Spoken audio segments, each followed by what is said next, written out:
O vídeo que você clicou já vai começar, mas antes, deixe seu like, compartilhe e se inscreva no canal. TV Flórida, a sua TV brasileira nos Estados Unidos. Olá, seja bem-vindo a mais um programa de perguntas e respostas aqui no canal. Para participar é muito simples, é só enviar a sua pergunta para o nosso Instagram, @LeandroRuschel, quando abrimos as caixinhas na quinta-feira. Então, fique atento aí, mande a sua pergunta. Antes de responder algumas perguntas que chegaram até nós, vamos falar sobre os desdobramentos políticos e econômicos dos últimos dias no Brasil e no exterior. No Brasil, nós estamos observando os desdobramentos de um racha que aconteceu na coalizão do poder entre a extrema-esquerda, representada pelo PT, e o Centrão.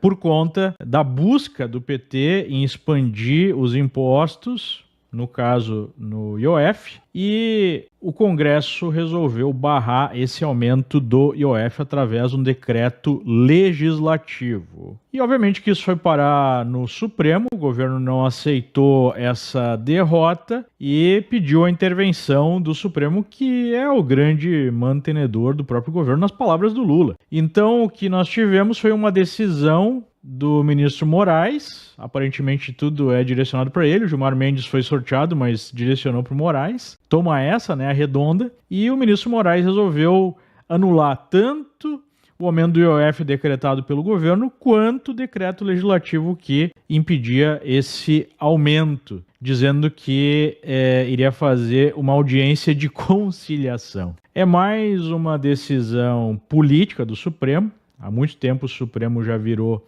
uma casa política e não uma casa jurídica, e basicamente retira poder tanto do executivo, especialmente do legislativo, porque o legislativo está correto. A lei é clara, IOF não é um imposto arrecadatório, é um imposto que serve para fiscalizar transações. Só que o próprio governo deixou claro que o objetivo do aumento do IOF era justamente aumentar a arrecadação, ou seja, esse decreto não é constitucional.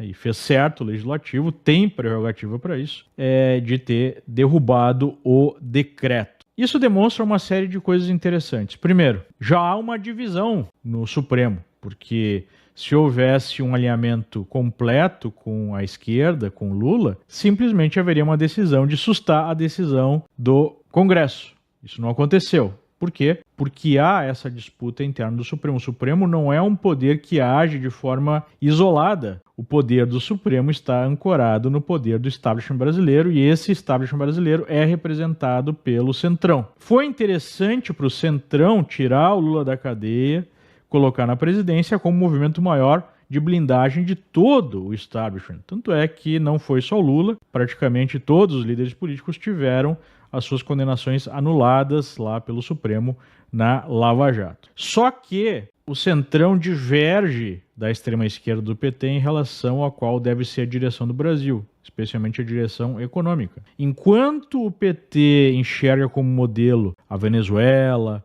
Cuba, China, ditaduras socialistas, o Centrão não quer ir para essa direção da destruição econômica para transformar todo brasileiro no escravo do Estado. Eles querem escravizar, mas não de forma tão intensa quanto o PT pensa. Então, querem uma certa liberdade econômica para que a economia produza os impostos e que mantenha toda a máquina operando.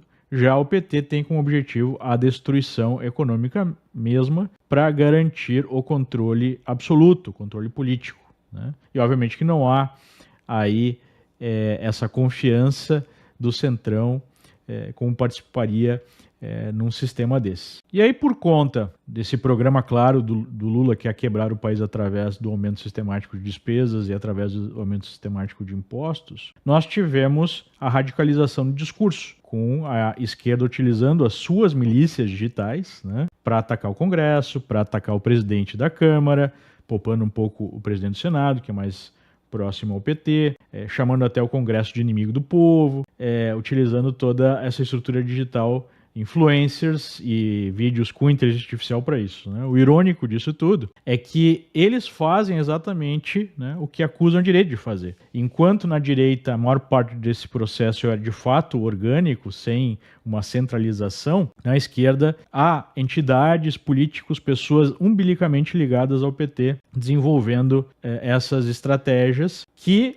né, se fosse a direita, seria alvo de Polícia Federal na porta de casa, desses influencers, de investigação, de algum desses inquéritos está no Supremo. Então o que a gente vê no Brasil é mais um exemplo de dois pesos e duas medidas, né? A justiça que opera de forma diferente dependendo de quem faz certas coisas não é uma justiça, é apenas um mecanismo de repressão política, né? Qual é o lado positivo disso tudo? O lado positivo é que essa disputa, esse conflito é o único caminho viável, aparentemente, politicamente no momento, para promover a retirada do descondenado da presidência e colocar um outro rumo no país. Talvez com mais liberdade econômica e com um pouco mais de liberdade política, mas até a página 2, porque o Centrão também gosta, né, dessa repressão, não quer ser xingado na rua, não quer que apontem todas as maracutaias que esse pessoal faz, né?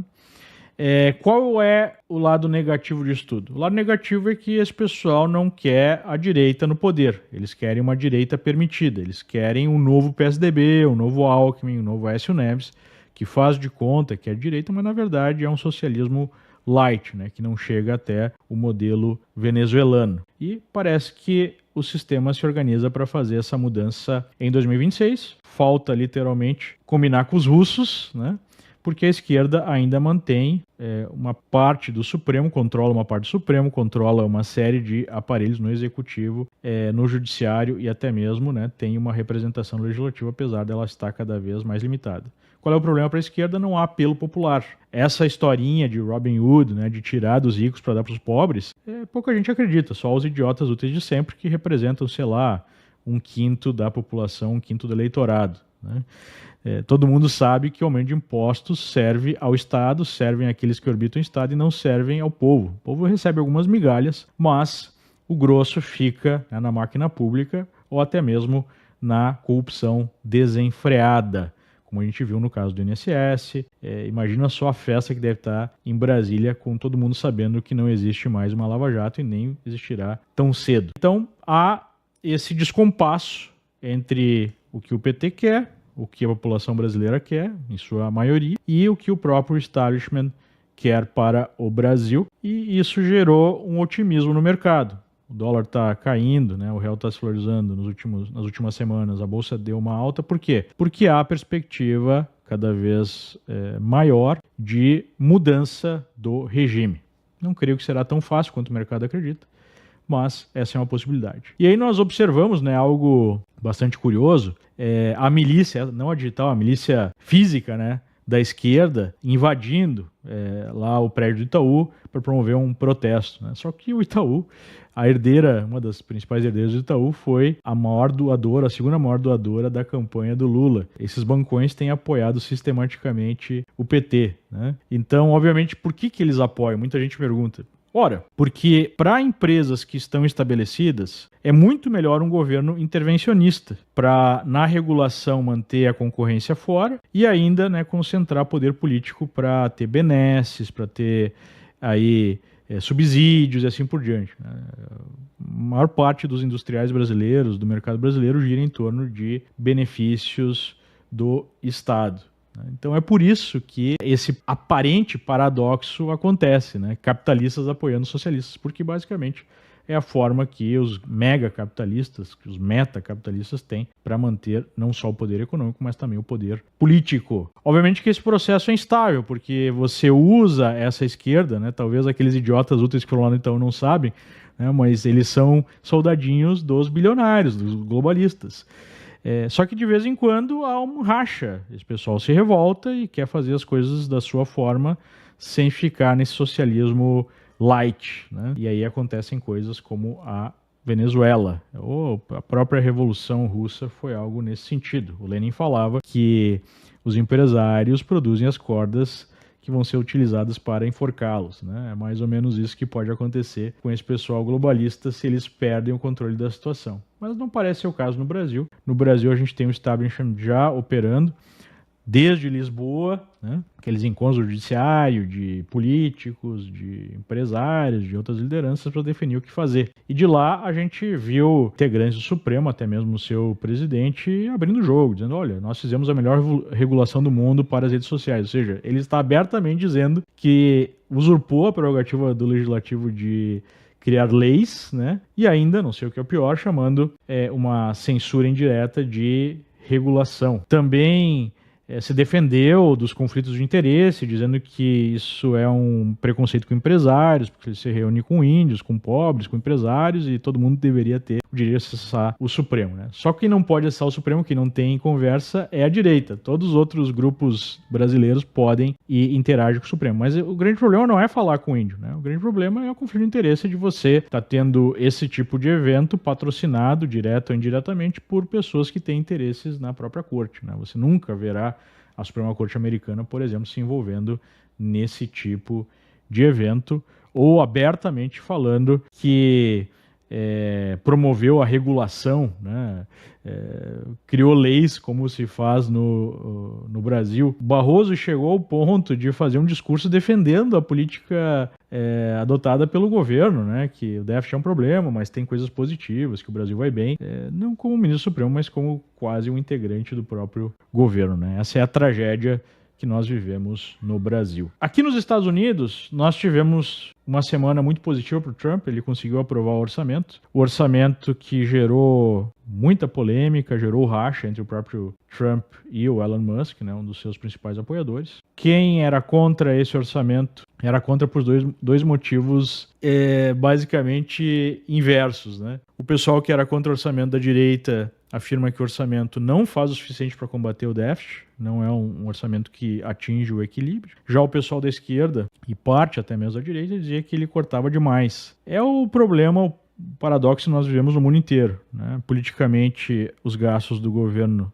são muito difíceis de serem cortados, mas ao mesmo tempo isso aumenta o endividamento, aumenta aí a fragilidade do sistema. E isso acaba gerando, no final das contas, inflação, que é o caminho mais fácil de resolver esse problema, né? A monetização da dívida. Por que esse problema é mais sério no Brasil do que nos Estados Unidos? Porque os Estados Unidos têm a grande vantagem de imprimir a reserva do mundo, né? Obviamente que o abuso dessa vantagem pode gerar dificuldades maiores para o dólar daqui para frente. Não acredito, né? Muita gente fala disso, em mudança, em substituição do dólar como reserva. É praticamente impossível que nós vejamos isso nas nossas vidas, né? Talvez em algum outro momento no futuro. Mas enfim, enquanto esse déficit for grande e nós temos um efeito em que os juros da dívida acabam comendo cada vez uma parte maior do orçamento, isso vai gerando uma bola de neve que pode ficar inviável. Enquanto isso acontecer, nós vamos ter uma preocupação cada vez maior e a possibilidade de juros maiores e inflação maior de longo prazo, né? Uma espécie de transformação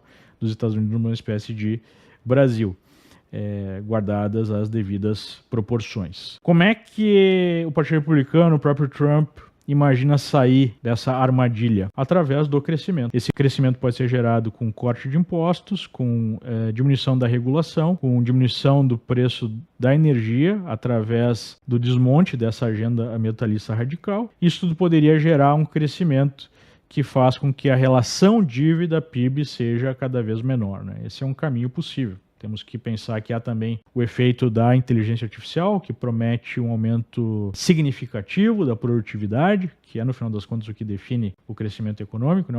O aumento da riqueza de qualquer país. E a operação do Doge, do Elon Musk, mesmo saindo do governo, mesmo brigando com o Trump, continua atuando para cortar gastos públicos excessivos. Novamente, né? É muito difícil cortar gasto público. Muita gente criticou, dizendo, não, o Musk tinha prometido que podia chegar a 1 trilhão, mas até agora cortou 150 bilhões. Pô, mas 150 bilhões de orçamento é significativo, né?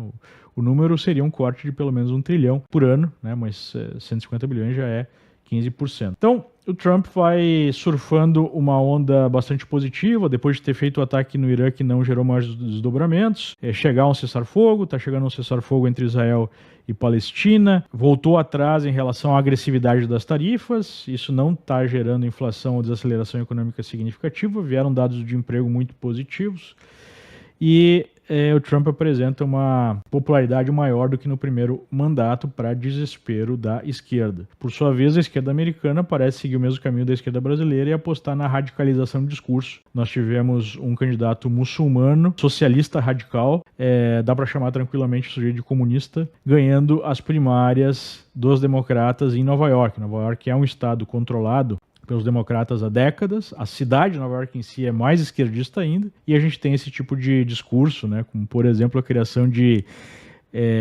armazéns da prefeitura para vender comida subsidiada, controle de aluguéis, coisas que nunca funcionaram, que na verdade geram aumento do aluguel no final das contas. Mas é esse tipo de discurso que o Partido Democrata está desenvolvendo, o partido vai se radicalizando, e isso é muito positivo para a direita americana, porque, tirando esses bolsões de extrema esquerda, como São Francisco, como, sei lá, Portland, como Chicago, como Nova York, o resto dos Estados Unidos não tem essa postura, ou não tem, né, essa massa mínima de extremistas de esquerda. Isso faz com que eles percam eleições maiores, né? Eleições para o Congresso, eleições presidenciais, para governo de vários estados. Então eles vão ficando num nicho cada vez mais limitado, e isso vai radicalizando. Eles sim radicalizam o discurso, né? O que eles chamam de polarização de radicalização é a manutenção dos valores americanos, por exemplo. Se você chegou até aqui, é um bom sinal. Para assistir os vídeos completos, acesse nosso site ou baixe nosso aplicativo totalmente grátis.